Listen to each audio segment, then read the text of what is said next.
Silence. Oh, Yes. No. Yes. Thank you. Thanks, Maureen. We talk just now from Craig. We'll reconvene the meeting. Okay. Thank you. Thank you, Chair. I was just to advise members, obviously, we continue to still have some IT issues, principally in relation to the presentation that the planning officers would normally provide. We're having difficulties getting them on the screen so that they can be shared. What we're proposing, members, is basically similar to the days of old. The planning officers will just give a verbal presentation to each of the reports, and as a consequence of that, we'll just proceed with the business before us given we are quorum. One of the difficulties with it is because there are still a few IT issues.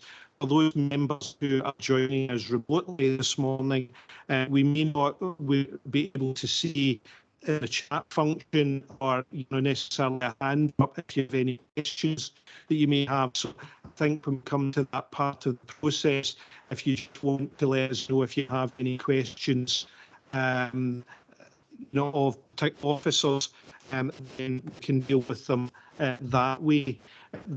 There are no objectors here this morning, so there are no hearings in terms of the hearing procedure. So if members are okay with that, then what I propose is the chair will then reconvene the meeting and we'll just crack business.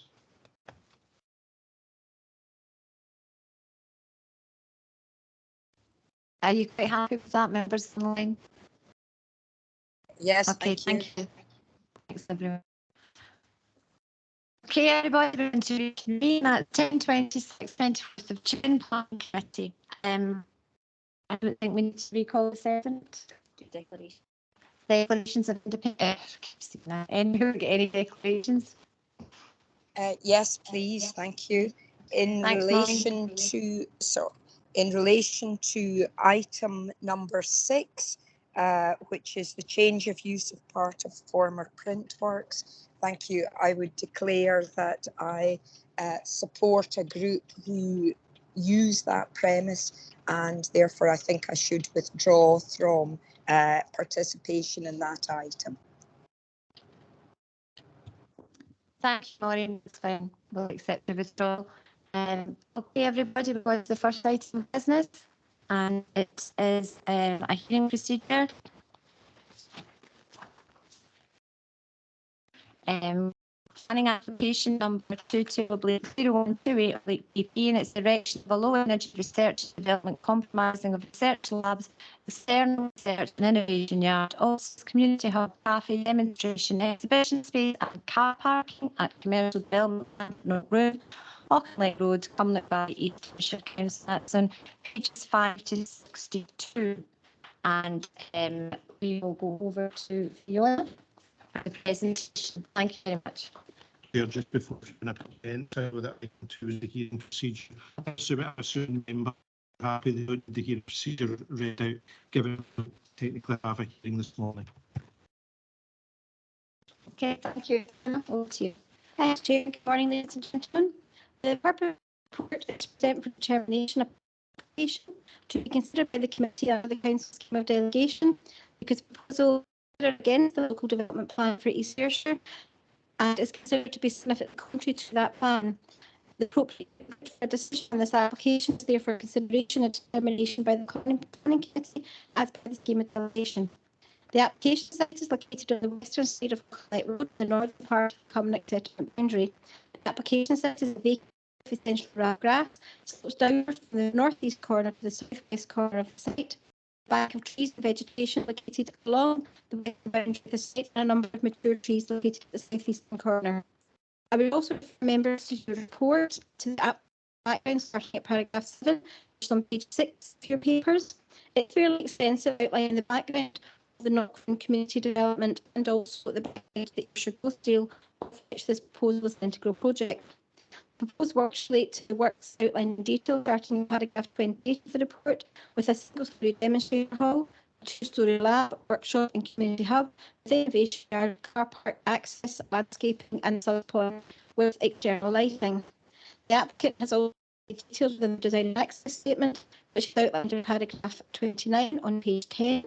In summary, the site is to house laboratories, workshops and equipment to facilitate cutting-edge research into low and renewable energy research and zero carbon technology for the academic and business community. To demonstrate to showcase and educate and engage the local community with these technologies. There's huge potential with the Fees House and the existing Barron campus, which is immediately south of the development, with office and meeting rooms at spaces, an income stream through renting spaces to set up businesses and facilities for the community. An external research and innovation yard is to provide an enclosed external space for research, and there's a public realm space that will offer amenity space, providing strong between the Barony campus and proposed Northern Master Plan. There should be a low carbon energy hub, provide information and advice to visitors and local residents on reducing carbon emissions. In terms of consultation, we have no objections from ARA in terms of traffic and flooding, Scottish Water, Environmental Health Service, the Nature Scotland and the conservation bodies of West Scotland Archaeology Service, Environment Scotland and the Garden Landscape Health in Society. 4 parties have objected to the application and all points are summarised in the report. The points raised are in summary close proximity to the object's home, creating issues with feeling hinder, loss of sunlight, daylight, impact on privacy, noise, vibration, dust, smells, fumes and grit during construction, and monetary compensation, which is not a material plan consideration. Section 25 and 37 of the Town Council Planning Scotland Act, as amended, require that planning applications be determined in accordance with the development plan unless material consideration indicate otherwise. In this instance, that relevant plan is the East Ayrshire Local Development Plan from 2017. Members will note that the site application site is located within a safeguarded residential opportunity site under provisions of local development, and that therefore is significantly contrary due to this residential allocation. However, full development will deliver a centre of excellence in energy system research, which seeks to deliver smart and low carbon transport systems and technologies, STEM education programme working with East Ayrshire schools and free smart energy community programme, including a local community energy company and the former open cast coal site for energy generation. There are significant benefits as a result of the core project. These are outlined in your report at the conclusions. However, they also include bringing additional funding to East Ayrshire, and East Ayrshire being at the forefront of the low carbon transition in Scotland, combined with efforts to reduce fuel poverty. A joint approach by academics, businesses, and new business and industry being attracted to the area with new job opportunities for local people, business diversification through low and zero carbon technologies, community access to the low carbon transport network, offering more opportunities for travel, and opportunity to reuse vacant and derelict land for community renewable projects. And local communities will have access to the Centre of Excellence for advice on the low carbon transition, help with to develop community energy projects, identify match funding opportunities with advice on professional staff to communities that are able to take part in the programme of demonstrator projects. Scottish planning policy sets a presumption in favour of sustainable development unless any adverse impact of doing so would significantly and demonstrably outweigh the benefits. A positive approach to development, recognising and responding to economic and financial considerations and considering proposals that contribute to economic growth that should be taken. In this instance, the proposal is not deemed to have a significant adverse effect on the public dialogue, and the economic benefits to the local economy and the wider community outweigh any non-compliance with the local development plan. Taking account of the matters discussed above, it's included that the application is significantly contrary to the adopted local plan in terms of the zoning of the land. Material considerations are of sufficient weight to suggest approval of the application, and we recommend approval of the application subject to the conditions attached to your report. Thank you. Do I have any questions from members? Thank you. Yes, Crawford. Thanks, Chair. Listen, I can hardly hear that. It's breaking up all the time in my machine. I don't know whether everybody else is getting the same thing. I can hardly hear it. Thanks, Bill. I'm going to stop for a second because I can see Elaine nodding as well. Maureen, can you confirm if you're having any problems with the hearing? Thank you. I certainly have, in exactly the same way as Councillor Crawford described. I thought it was just me, but yes, I have. Really struggling to hear. Elaine, can you just confirm that's the same with you? Thank you. If that is the case, I think we'll pause for a few minutes. Sorry, people.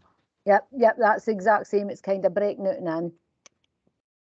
Okay, thank you. Well, I think we need to get you to here to make a decision. So I'm just going to pause for a few minutes here for some advice. Thank you. May I ask, Chair? Sure.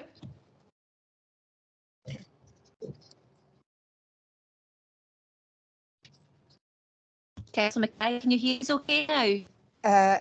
Yes, thank you. I can. Yes. Did you have a question, Maureen? Sorry.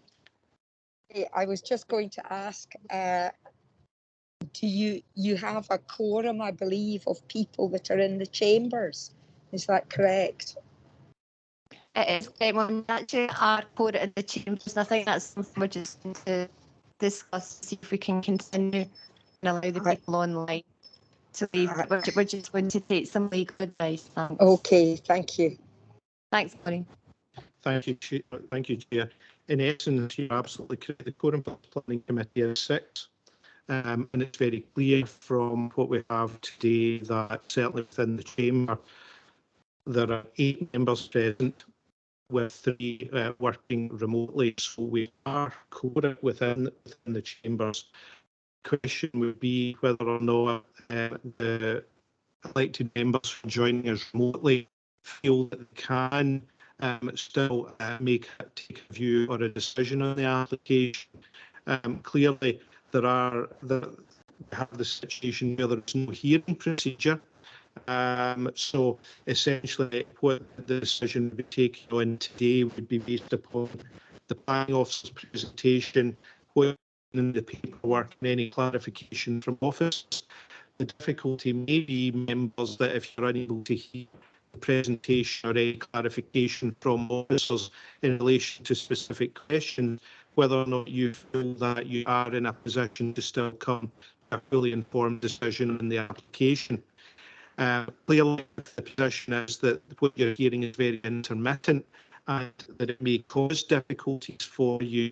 And coming to that fully informed view, then quite clearly may be that you may wish or feel you take the view that as a consequence you are unable to be involved in decision making around the applications.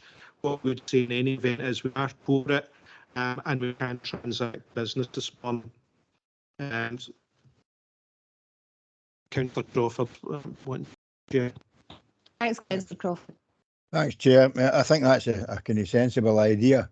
But could I ask a question just before I leave? as I can't hear you. Is there any reason why? Is there any reason why we didn't contact the Ayrshire Rivers Trust and the Salmon Fishery Board?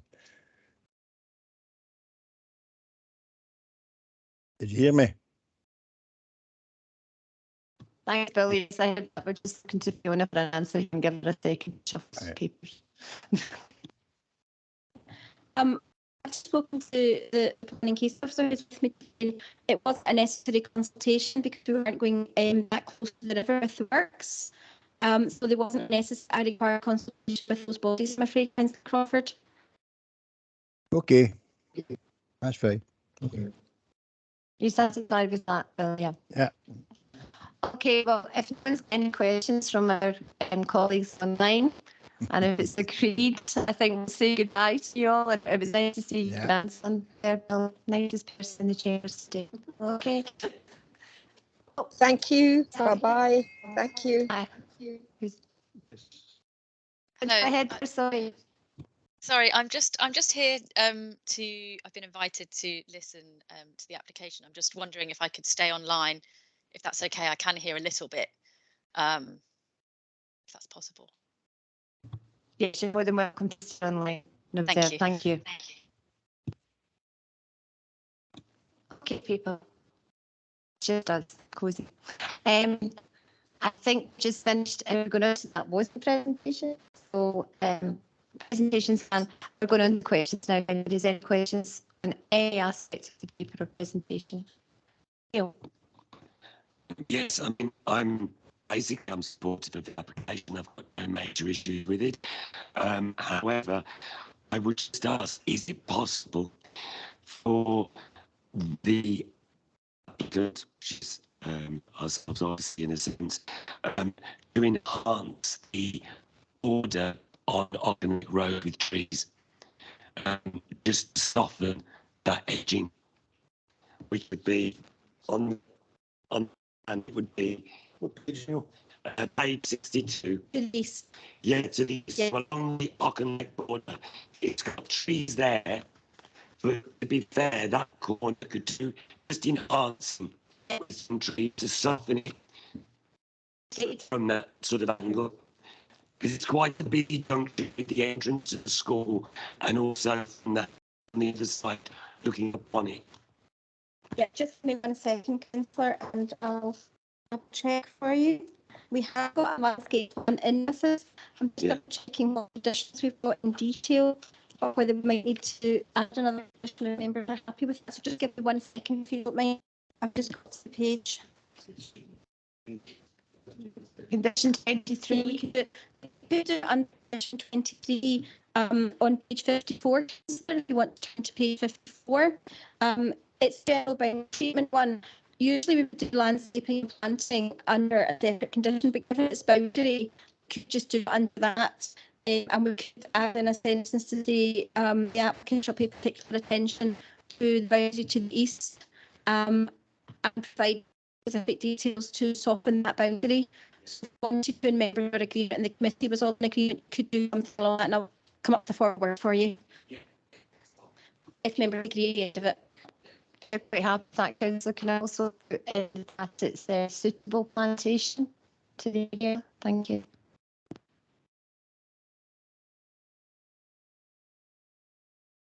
Is there more questions? Thank you. Thank you, Convener. Just again, an ask, Fiona, and it's those two residential houses that are outside the red line. It's just any works, any proposed works, any building transportation could be as least impactful as possible. I know that you do that anyway, but could we take the, if this gets passed today, and I'm for it, if it gets passed today, we could take the thought and the feeling of the residents in the two houses and around them, talking about times. You're going to have children get in between 8:30 and 9 o'clock. I would really not like much heavy traffic around at that time, the same at closing time of the schools. I think that's there. Page 50, condition 1. Can we ask members to refer to that as a CTMP? That's construction traffic management plan. And obviously we've had discussions about construction traffic management plans and other sites this week. But if you have a look at detail, it's details of wheel washing and cleaning up to page 51.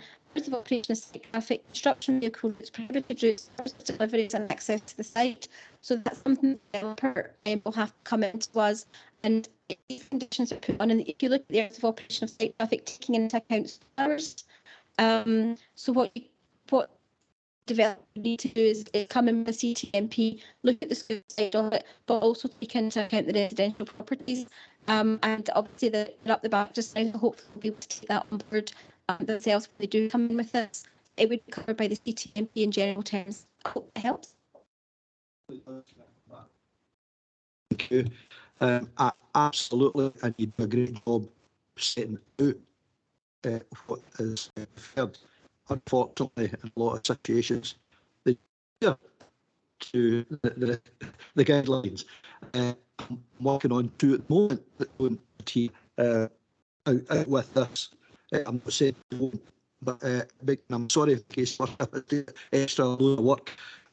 We really like to get them down really heavily and monitor and make sure it doesn't happen. Would you like us to look at adding an extra sentence there about reference to the residential properties and the CTMP perhaps? And the to this, well, the children are already covered under the school hours of the Barony campus, but you could say give consideration to the residential properties if you wish.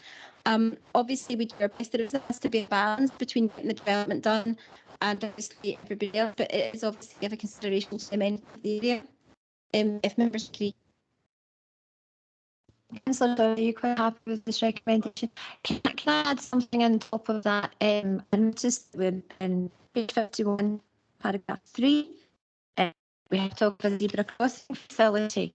Will it be manned by a crossing guard? Thank you. I don't know the answer to that. Perhaps refer to Kevin, who's here from Ayrshire. No, there will be no crossing patrol or on. It will be just a zebra crossing. I'd just like to ask members, is that adequate to be children? Over to Chair Todd. Thanks. Thanks, Kavina. It would be lollipop Martin Lady in the school hours, access and egress, Kevin, at that crossing, it's a busy crossing. So that's something that has to speak to facilities and property management, because it can cause confusion having a zebra crossing and a cross patrol are the same as if you have a signalised crossing. Thank you. Thanks, Kevin. Fiona? Unfortunately, we're getting out planning considerations, I'm afraid, members. That's for a matter for education, etc., to take forward as part of the school and with ARA. So I don't think we can change anything on that basis. Thank you. We can't condition, but I'm certainly sure we could recommend it. Neil, thank you. Yeah, I was just going to say that where on plan is the crossing, because you've already got normal traffic lighted crossings at the junction, and there is no school crossing patrols because you've already got pedestrian crossings. Do you need a page number for the map? 62. 62. I need a page number for that. See on the map where the zebra crossing. Come in, councillor, if that's okay. The problem that we have is because we don't have the actual presentation in front of us and with the network links, I'm having a bit of an issue. If you can go to the plan, it's at the back of the report. Please just let me know as far as, see it says Underwood Road. The crossing is just south of that and where the houses are. So it's down that part. Yeah.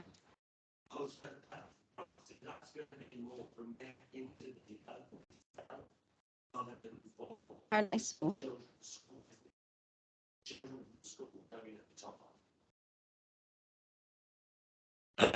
Yes, so the children will actually go right top, other than that crossing is just going to the development. So that's yeah. Through you, Chair, as well. And I think we also just were talking about the impact of the core facility here, and its impacts. There will already be existing impact with the Barney campus, the school. There will already be impact of the sewage facility that Underwood works, as well as clearly the residential properties. So there are already impacts there that are clearly so. In terms of this application, we just need to be very clear what do we foresee the impact of this development being in relation to these matters, because what we don't want to do is clear, has been mentioning this. Anything that we need to do has to regard to the impacts and of this development, and we need to seem to be reasonable in terms of what we are looking for. So against that background, we just need to whether or not what we're actually trying to achieve is something in relation to what's already, which may not be reasonable in planning terms. And I just thought it'd be helpful just to kind of throw that into the mix in terms of ongoing thinking here, in terms of how we deal with this application. Thank you, Craig. To get back to Councillor Todd's point, the construction traffic, it was security during the construction, not the actual project once it's finished. So if I decide with that, I'm quite happy to go ahead and could not a condition, but a recommendation that we make sure it's belt and braces when it comes to the safety of children during the construction side. Thank you. You're talking about an advisory note rather than a recommendation. My terminology will get an advisory note, please. Thank you. Just so that just kind of A bit confused. Apologies. I'm not quite sure what we're putting down. I'm just trying to take a note. If that's okay, if you can clarify for me. Apologies. That's okay. I think Councillor Todd and some of the others were concerned that the full security and safety, we just want clarification and satisfaction that the children will be safe. and if need be, we need to look at other measures, such as crossing guard.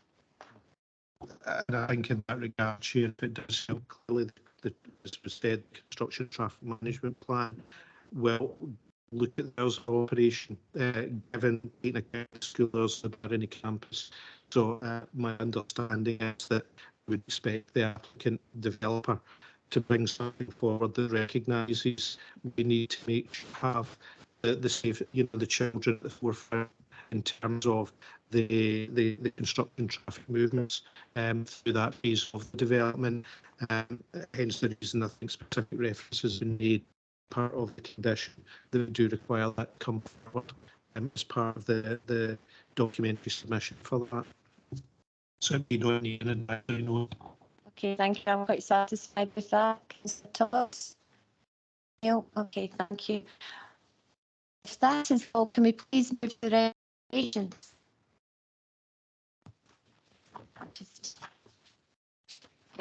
Again, I believe the recommendation is on page 5. It is recommended the application for planning permission be approved, subject to the conditions listed in the attached sheets. And we had done one more condition. I believe Chair two amended conditions in condition 23 with regards to the boundary treatment to the east Auckland Lake, and amendment to condition 1 to include reference to the properties on Underwood Road and the construction traffic management plan. Thank you, Chair. Thank you very much, Lynn. Are we agreed, members? Unanimous. Thank you. Okay, next item on the agenda. Sorry, Lynn, if you could just start the decision. Thank you. Thank you, Chair. The decision of the committee that the application has been approved, subject to the conditions detailed in the report, as well as an amendment to condition 23 and condition 1 as previously advised. Thank you, Chair. Thank you very much. So our next agenda item is on page 60. People. Thank you. And this is the direction of 2 semi-detached double-storey dwelling houses at residential development land, not Crown, Auckland Lake, East Ayrshire by East Ayrshire Council. And I back over to Fiona again today. Fiona, I'm here for 3 items. Thank you, Chair. Again, the purpose of report's determination for planning application to be considered under the Council scheme of delegation because it's significantly contrary to the East Ayrshire local plan.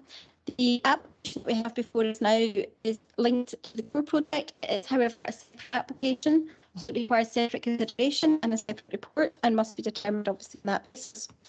A lot of the relevant considerations from the previous report carry forward, so I'll try not to repeat an awful lot of the background numbers and just focus on what we have. The application site is an area of gas. It's located within Carna, to the north of the Barony campus, and it is to the east of the 2 semi-detached houses that were referred to in the previous application. Also, you have the application background on page 64, which is fairly extensive, outlining the background of Knockroon and also there's a growth deal, and this is part of the growth deal as well.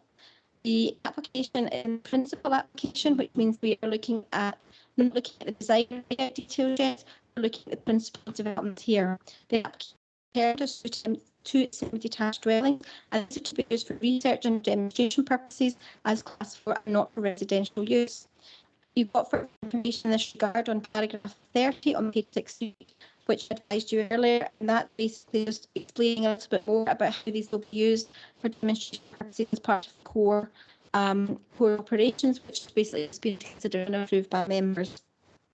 Although the houses will look at residential homes, they will be used for research purposes. One of the houses will be used solely for research, testing domestic scale energy saving technologies, and the other house will be used to showcase the technology and open to the public as part of the visitor experience at the core. The design will be detailed in the application should members decide to accept principal developments, and the massing will relate to the 2 existing houses on Underwood Road. The houses will be designed and built to passive house standard. In terms of consultations, we have no objections from any of the consultees. We do have 2 parties objecting to the application, and points are summarised in your report.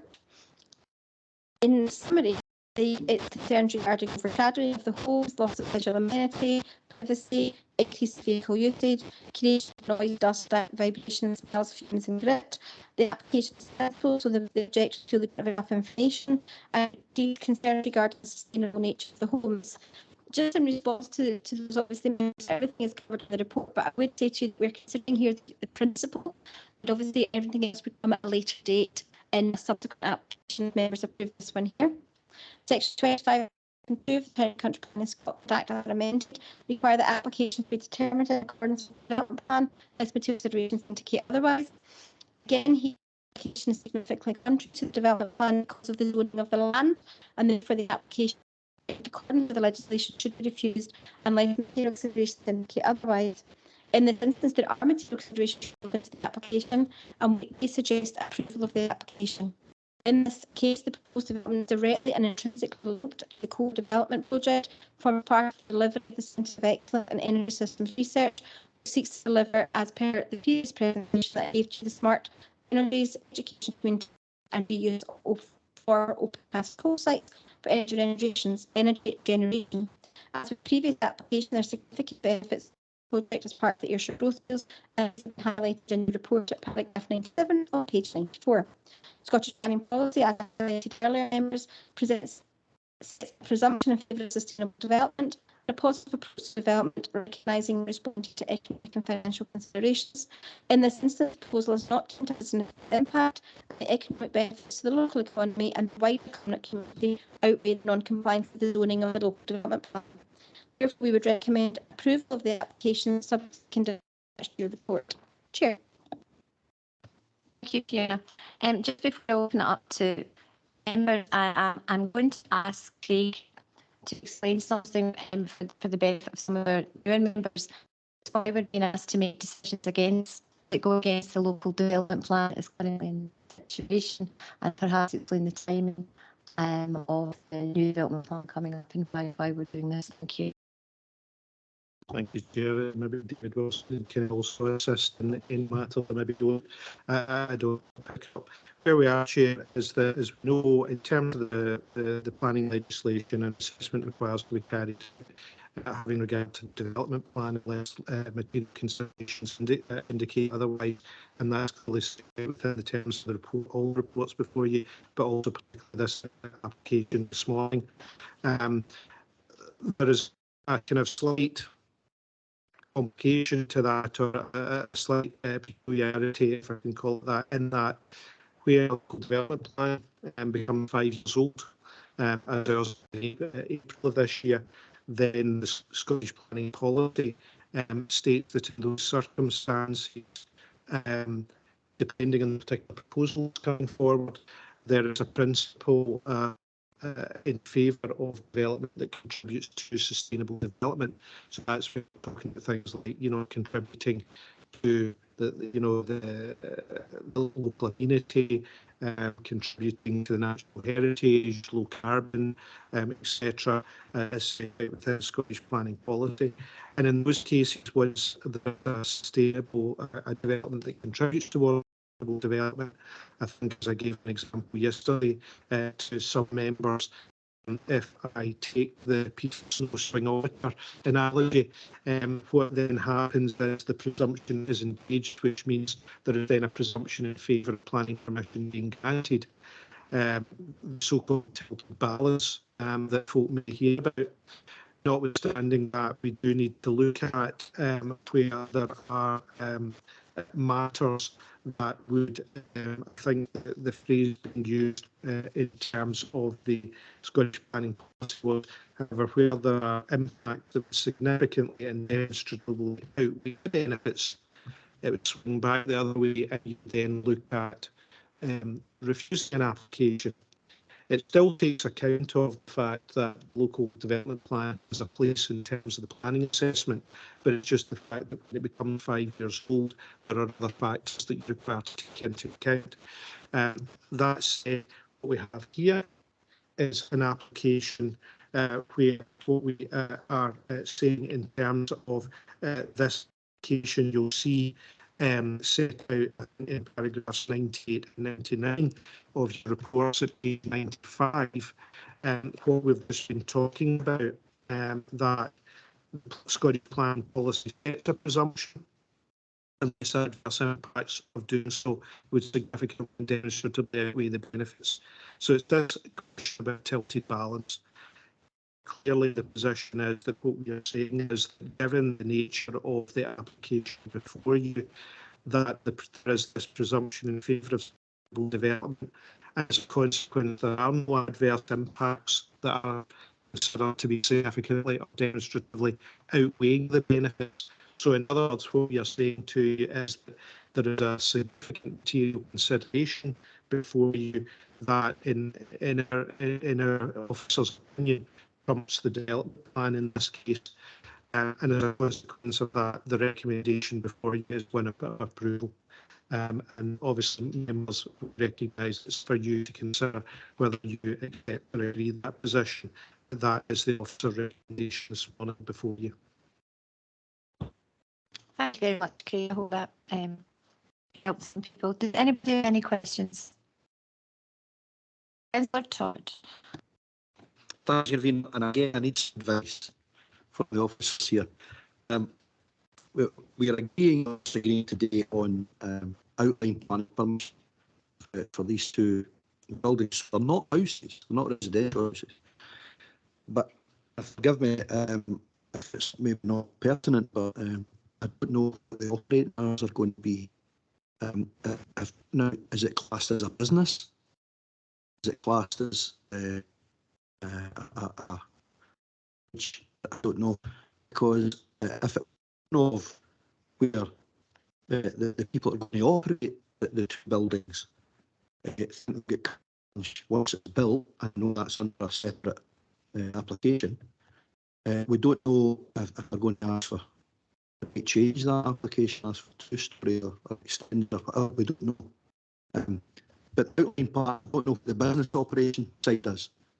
In the past, but things like that, there is a business case, and I wondered if it's going to be impact on the two residential properties if it is run as a business outside certain hours. I think that might be a material factor.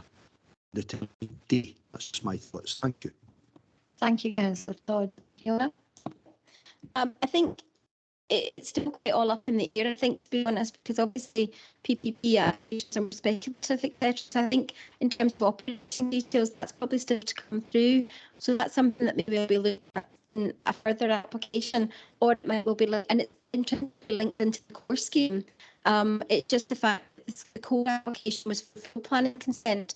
This is for PPP because they've got to develop that part, and that's still to come. So I don't think we have those answers yet. But I think it's something that can be looked at as part of the further application in terms of the detail that's where we get the design details, we can get to understand how the two of them will link together and the program processes, because obviously it's the council as the applicant. Okay. Yeah, absolutely. I think that's a very important. Thanks, Convener. No, I am very comfortable with if it comes back to. Can sheet. Sorry. Yep, sorry, if I come in. The condition dates for to see that I've just been put to my left. The removal of permitted development rights. Obviously, they can't actually do anything else, so that will also help in terms of operating details too. Yeah, that's excellent. Any questions? If not, I have one for myself, and it's on page 83. Paragraph crosses over H283. Paragraph 56. Now, it seems interesting talking about the core project here, asking is it possible to put in a planning condition to submit a low carbon statement which satisfies policy and limit 14 and can be the subject of a suitable planning condition should members be minded to grant approval. I'd like some clarification on that. I'm not sure I quite understand if somebody do that as standard. It's basically just to demonstrate how they'll be built, how they'll meet energy efficiency. They've got to, I think it's 15%. So the report comes in from a suitably qualified professional to confirm how they're going to meet all those energies, etc. It's put in an awful lot because we don't always find that applications come in with it to satisfy that policy. We do it all the time, and basically we get the report in as a condition. We see it meets the terms of what the policy says, but it's got to be done by a suitably qualified professional. So I don't know if that is something that you'd like to put in as a condition. Chair, it's condition 6 and 7. Yeah, Pages everybody 98 and seconded. 10. It's on page 98, condition 6. That's excellent, thank you. So we don't need to go to any further on that point. Any more questions, people? Okay, members, in that case, we should go to a recommendation, which is for approval, and is on page 63. Are you please approve? Thank you very much. Okay. Record that, Lynn. Thank you, Chair. The decision of the committee that the application for planning permission in principle has been approved, subject to the condition as detailed in the report. Thank you. Thank you, everyone. So agenda item number 5. Our list that the planning application for residential development with associated with etc. Now it's on page 105, so if you just turn to 105, we'll take the writing from there. Running out of past. Here we are. So it's application for planning permission for residential development with associated roads, landscaping, open play space and drainage at land at Dumfries Drive in Moorfield, Kilmarnock, and it's number 21/0559/BP. Okay, and I believe that's you again. Thank you. It is me. Thank you, Chair. The application before committee today is a major development and under the scheme of completion it requires to be determined by the planning committee. The proposals comprise an application for planning permission for the erection of 50 houses at 2 stories in height with landscaping, trim trail, kickabout area of Dumfries Drive at Moorfield and Kilmarnock. The site is on the left-hand side of Dumfries Drive at the entry to the Moorfield residential estate and is the last undeveloped parcel of land in this housing estate. The application site includes a designated site for residential purposes in the local development plan, reference 145H, and the site is partly on an area which is currently a football pitch, which was built around 60 years ago after planning consents to 030313 and 050746 RM. Having received planning consent at that time, the pitch was never adopted by the council, being completed at a time when the council then decided to step back and adopt a number of facilities due to ongoing maintenance burden. The developer then attempted to sell or rent long-term the pitch to a number of different clubs. For various reasons, these clubs did not take up the offer. The planning service also at the time tried to find new suitable users in conjunction with the developer, but with no success. At the time, proposed pitches at nearby Alton Hill housing estate were also shelved for similar reasons, and new pitches have been built at St Joseph's Academy and Town Home of preferred quality rather than a grass pitch. The Moorfield pitch is thereafter become an informal kickabout area. The remainder of the site is unused overgrown grassland, basin in the southwest corner, and an access point built under an application from 2006. The proposal comprises a scheme designed to avoid the high pressure gas pipelines in the area, where impossible to avoid, and build zone is proposed above ground with landscaping. The house types proposed are a mix of detached and semi-detached units and terraces, providing a range of accommodations suited to different needs and incomes. All houses have interchange parking and visitor parking distributed throughout the site.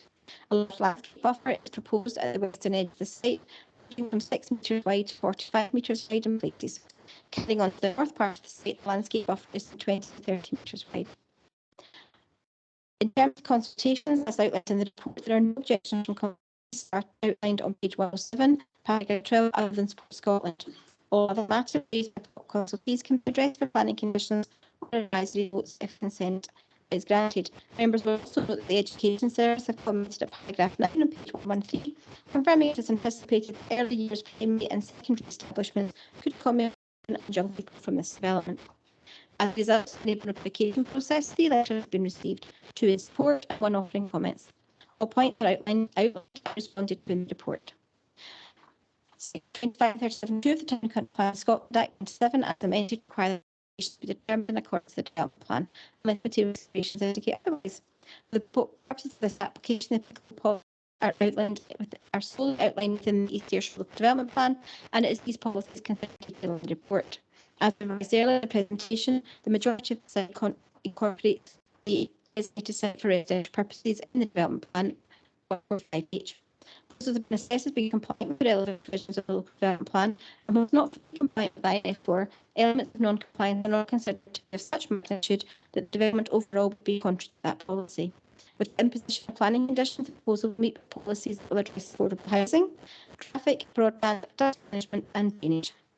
Consultation responses are largely supportive. Also, there's no outstanding matters that cannot be controlled by planning conditions, with the exception of one response from Sport Scotland.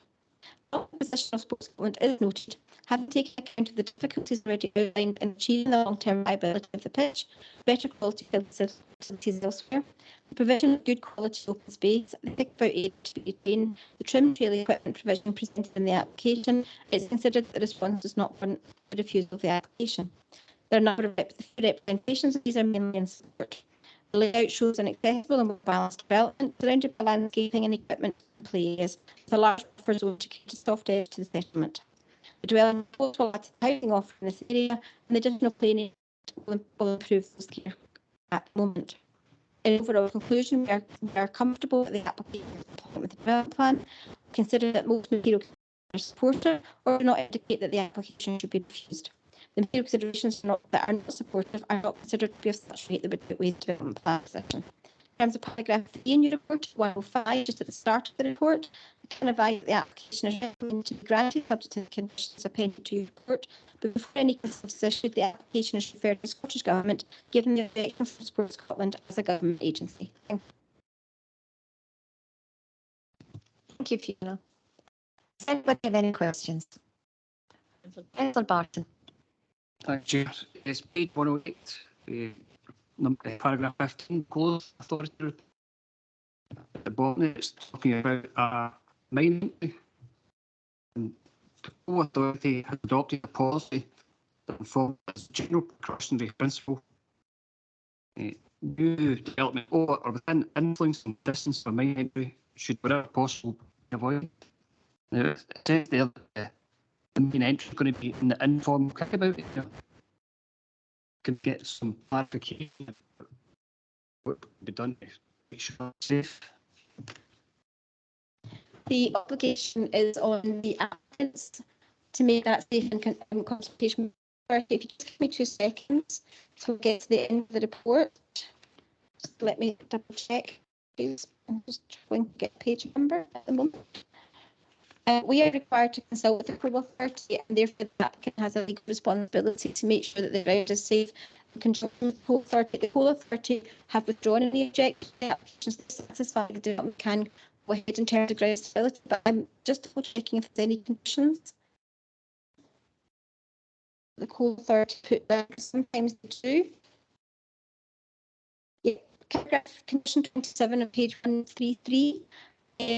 They've basically got they've got to submit information to us with regard to the code mine entries, and that will have to be approved in conjunction with us and the Code Authority. So that will be taken forward at that time.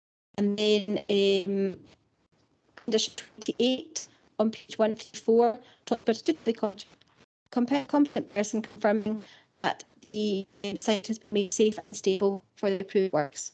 So that will be taken forward as conditions in conjunction with the Code Authority. Do you want to go back in? Just back in there for a second. Say, I know the Moorfield estate has what's underneath it. Have you had experience of many entries in that area before? I can't talk specifically about the area. I wasn't employed by East Ayrshire Council. It's an area that is an issue that affects all local authorities, particularly in this area. We have a lot of main entries. We do have these conditions fairly often as a matter of the local authority, and we do deal with these as a course. Craig's just going to come in with some information now. So you share also aware that members will that there's a number of mine workings historically under the bulk of Portland. And we are aware that clearly, certainly in a number of applications, there have been issues raised. I think in relation to the current applicant, I think there were issues right about this. I think Fardale Hill and one of their other sites, which has been dealt with, and it was dealt with through appropriate conditions. So it's not something that's unusual. I know when people see these within the report, they're in initial reaction to safety.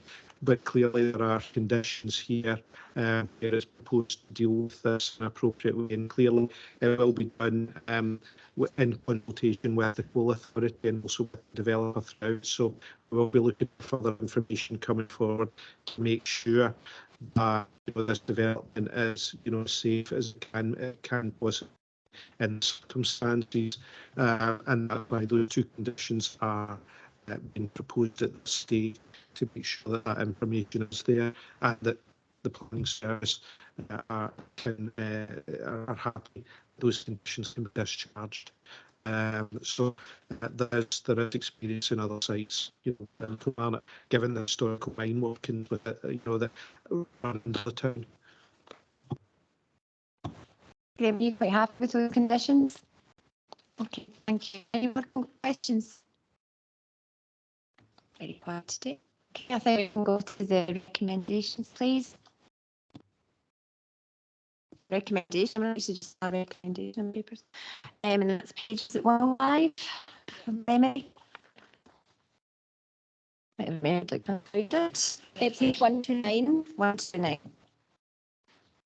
And I should also flag up that as part of Fiona's presentation there, she was suggesting an amendment to the recommendation, which is that any decision notice would be withheld until it's referred to Scottish ministers for further consideration, given Sports Scotland objection, maintained objection, and that's for the reasons that are set out within the papers at paragraph 81. Page 126. So given Sports Scotland's understand it, the government agency, they require to cite the application if members were to approve it anyway, to consider whether or not they would want to further scrutinise the application. So they need to be given that opportunity before we can formally put the decision notice out the door. If members were minded this morning to approve. So just a slight amendment to the recommendation on that basis to reflect it. I think that's important because it looks like we're all quite satisfied we're not losing any sports facilities. I mean, it was an unused area, that's what we call them, the kickabout area, I presume. The new trail. I don't know why I know. If could somebody just point out what that is, unless do you know what the trim trail is? So it's just me then. Explain it out. All right, thank you very much. Anyway, no, it's okay, Fiona, it's just me. That's fine. I that's Sports Scotland's have to be. So can we go with the recommendation, please? Agreed. Agreed. Thank you very much, everybody. Thank you. Thank you, Chair. The committees that the application has been approved, subject to the conditions as detailed in the report, and that the application be referred to Sports Minister due to the objection from Sports Scotland. Thank you, Chair. Thank you very much. I see the place have now left at items over. So we'll go straight over to item 6. And that's on page 197. People, thank you.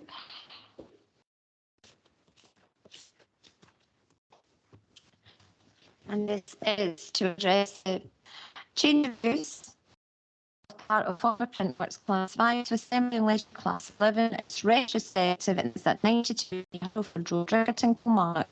And that is page 39. And Fiona, isn't sure where you get the deal? So that's what Last Fiona. Thank you.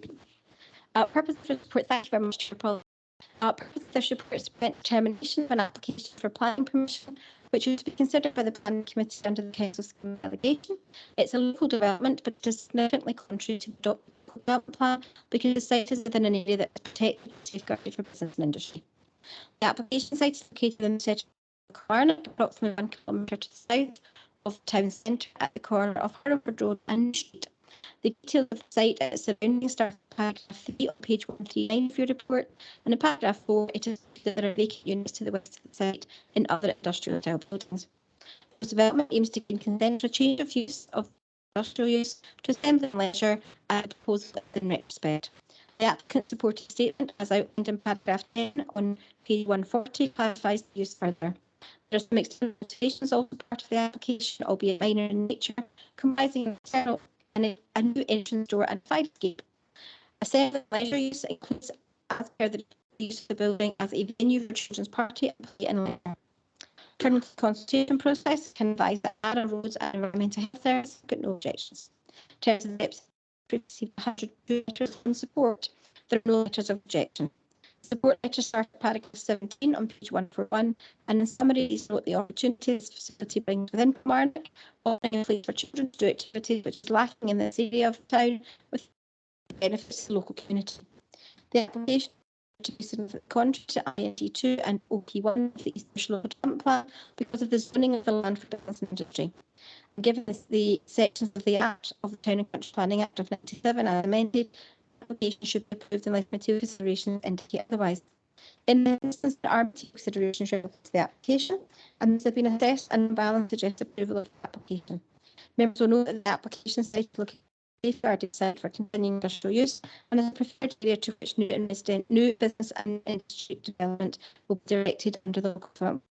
Whilst the use of business and industrial land for competing purposes such as Class 11 is contrary, it is undoubtedly the case that the demand for such land for business and industry purposes has in the context of this locale, noting the existing vacancies of the training units. As such, given the above circumstances, the proposal can be supported. It is, however, the case that the proposed development would not have a significant adverse impact on the vitality or viability of Kilmarnock Town Centre. The proposed development will support the local economy and wider cost of living offering, as opposed to significantly adversely impacting on it. Given the current economic climate, where we have yet to see the impact on the economy, as well as the impact of the COVID pandemic, the proposal represents an economic generator for the community and will increase jobs. Scottish planning policy represents presumption in favour of sustainable development and a positive approach. In this instance, the proposal is subject to the significant adverse impact of the Kilmarnock Town Centre and the economic benefits to the local community and wider community outweigh any non-compliance with the local development plan. The proposal will bring a vacant unit back into use, providing facilities for children's play and creating employment. The benefits of this will be emphasised in the current economic climate. The number of vacant units on the site and in the vicinity of the material consideration in the planning balance with the proposal bringing a formerly vacant unit back into use, contributing to the local economy, as I've said before. The SPP attaches significant weight to the need to support economic growth, advocating a flexible approach. The application site is located out with the town centre, and appropriate or overly detailed sequential choice has been provided to justify the use of this site. The proposal is not considered to generate a significant amount of noise, but adversely affect any residents and adjacent occupiers, and ARA has considered the access and parking to be adequate. Taking account of the factors described above, it is recommended that the application is recommendation of the application apologies is one of approval, and that material consideration outweigh the local development plan position in terms of the of the land. Back to yourself, Chair. Thank you, Fiona, for your presentation. Does anybody have any questions? I think this looks quite straightforward. People, we're happy to recommend, but agree with the recommendation on page 139. Thank you very much. And Fiona, I think that's the last of the presentations. I'd like to thank Fiona. It's been a bit of a difficult morning for everybody today. Yep, thank you, Chair. The decision of the committee, the application has been approved subject to the conditions as detailed in the report. Thank you, Chair. Thank you. And we move on to agenda item number 7. And this is application number 22/06 AMC PPP, and it's discharge 7A financial guarantee of planning consent 18/093 PP at Hare Hill Wind Farm South East of Newcastle Scottish Power Renewables. It's almost impossible to read these things without breathing, and I'd like a full stop now again. So this is the more technical side of planning for the new people here, and is it David, yourself? Oh, sorry, Graham, there you are. Just a bit, thank you. Over to Graham, thanks. Thank you, Chair. As you noted, this is an application for approval of matters specifying conditions relating to condition 7A of planning consent 18/0934/PP, which was section 42 application consent relating to the operation here, which was originally consented in 1997. Under the Council scheme of derogation, committee approval is required by a condition imposed on grant of planning permission to discharge conditions relative to the requirement for financial guarantee to be provided to secure decommissioning, restoration and aftercare's development. At the time of assessing Section 42 application, the Planning Service consulted with the Council's consultants, Ironside Fire Limited, who advised with respect to the costs required to undertake the decommissioning, restoration and aftercare of the site. We were advised that we would require a financial guarantee quantum for the sum of £1,093,300.30 for the wind farm development to secure the site restoration should the operator fail to do so. Through the process of dealing with Section 75 legal agreement, the applicant accepted the Council's position in respect to the financial guarantee quantum and agreed with that figure. The applicant has provided the Council with a bond provided by Euler Hermes UK, and the bond amount matches that assessed by Ironside Fire Limited, detailed in the Section 75 agreement. Condition 7A of the Section 42 consent requires financial guarantee in favour of and in terms acceptable to the planning authority to be put in place by the developer as security against any failure by the developer to perform the decommissioning, restoration and aftercare obligation required by the consent. The use of the surety bond is a medium risk to the Council, and the initial bond period is for a 5-year period, with a further bond required to be put in place prior to the expiry of the initial bond. The Council's finance and legal services have both been consulted on financial guarantee, the risk rating and the sufficiency of the quantum, and no objections have been received to their service. So in terms of condition 7 part A, the financial guarantee is acceptable in terms of the Council's supplementary guidance on financial guarantees and the Cabinet Report 21st of May 2014 on decommissioning, restoration and aftercare and mitigation financial guarantees, and to be secured in terms acceptable to the Council for the agreed quantum value. Therefore, for the reasons set forth, it is recommended that the application be approved.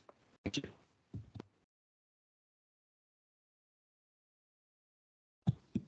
Right, over to members. Any questions? Okay, quite happy with that. So recommendation on page 165.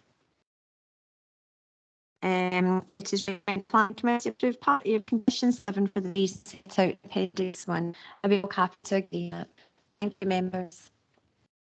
Thank you. The committee approve part A of condition 7B for the reasons set out in the report. Thank you. Thank you, Lynn. And back to Graham for the last agenda item of today, which is item 8. And next time I come, I'm bringing 2 sets of classes.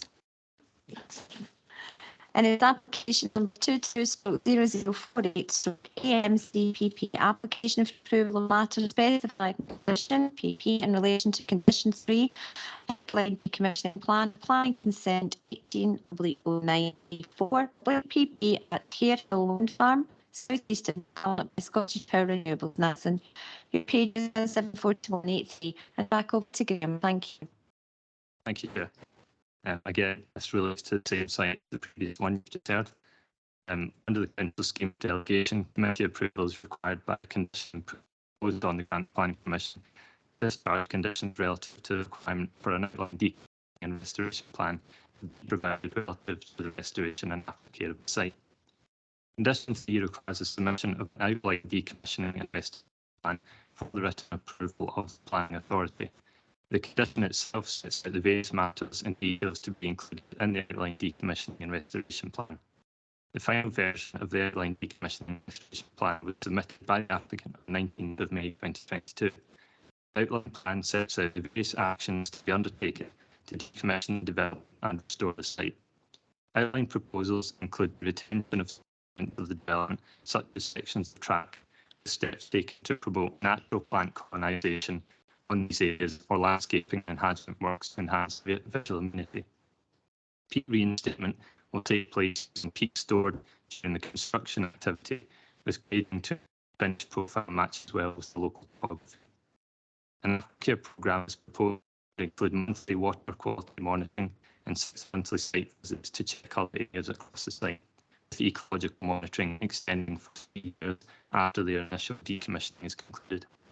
Environmental management provision will also be accounted for, with fully detailed surveys and management plans required to be submitted for the Council's approval prior to the commencement of decommissioning on the site.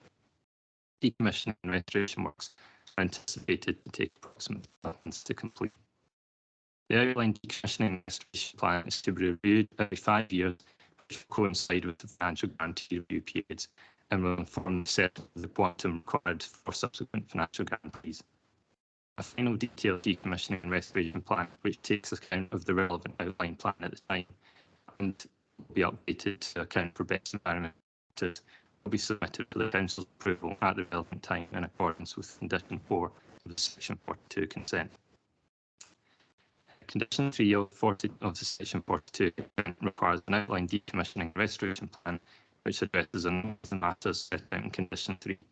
Having reviewed the outline plan submitted, the reasons set out in the report, it is recommended that the application be approved. Thank you.